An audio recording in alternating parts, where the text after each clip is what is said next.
Laman ng balita ang pagkakasangkot ng anak ni Justice Secretary Jesus Crispin Boying Remulla nang mahuli itong tumatanggap ng package na may lamang 1 kilo ng marijuana.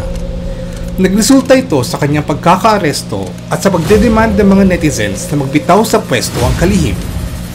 Sa ilalim ng Section 11 Republic Act 9165 or Comprehensive Dangerous Drugs Act, ang sinumang nahuling may hawak na marijuana na may bigat na 500 grams pataas ay may karampatang parusa na life imprisonment at multa mula 500,000 to 10 million pesos. Ngunit, ano nga ba ang marijuana?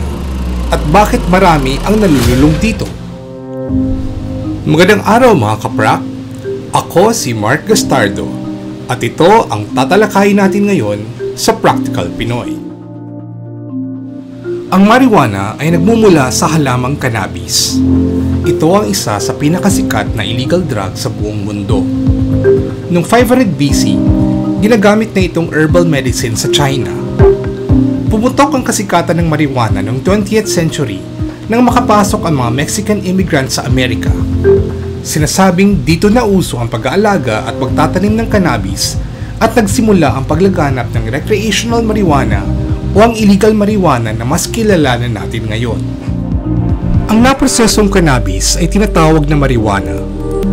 Maraming uri ng marijuana depende kung paano ito naproseso o ginawa. Ang cannabis ay pwedeng tuyuin o kaya ginagamitan ng chemical extraction.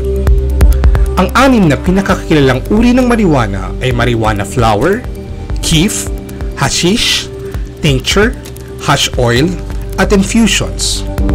Maaari din pwedeng gamitin ang marijuana bilang sigarilyo, vape juice, sangkap sa pagkain o kaya inumin. Ang THC o tetrahydrocannabinol ay ang kemikal na meron ng cannabis na nagpapasigla o nagpapahay sa isang tao. Ito ay nagdudulot ng euphoria o sobrang pagkatuwa. Para sa mga gumagamit ng marijuana, ito raw ay nakapagbigay ng entertainment, nakakabawas ng stress, anxiety at paranoia, lalo na pag mataas ang dosage nito. Ang epekto nito sa katawan ay nakadepende kung paano mo ginamit ang marijuana. Mas mabilis ang epekto kung ito ay yung nilanghap, kagaya ng paninigarilyo, kumpara sa kung ito ay yung kinain, ininom o kaya pinahid. Ngunit, meron ding masamang epekto ang paggamit ng marijuana. Nakakaapekto ito sa memory, balanse, reaction time, at reflex ng isang tao.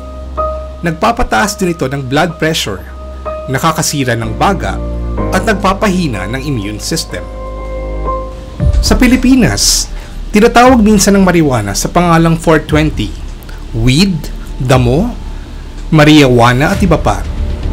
Nagkakahalaga ng 1,200 pesos per grams ang low quality hanggang 1,700 per grams naman para sa high quality marijuana.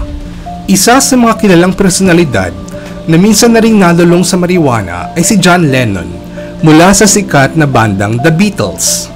Nahulihan siyang gumagamit ng hashish na isa ring uri ng marijuana sa sarili niyang bahay mismo sa London, England. Nung college student pa lang siya, naaresto naman si Bill Murray na isang komedyante sa paggamit at pagbibenta ng marijuana. Maging si Whitney Houston na sikat na singer ay na-detain sa Hawaii dahil sa pagdadala ng marijuana. Ang mga kilalang Pinoy na aktor naman na minsan na ring nasangkot sa paggamit ng marijuana ay sina Mark Anthony Fernandez, Dominic Rocco at Kit Thompson. At dyan po nagtatapos ang ating episode ngayon. Huwag kalimutang mag-subscribe, mag-like, at i-click ang notification bell para ma-update kayo sa paglabas ng aming mga susunod na videos.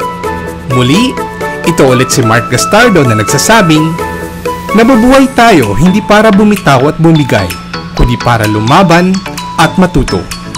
Ito ang Practical Pinoy.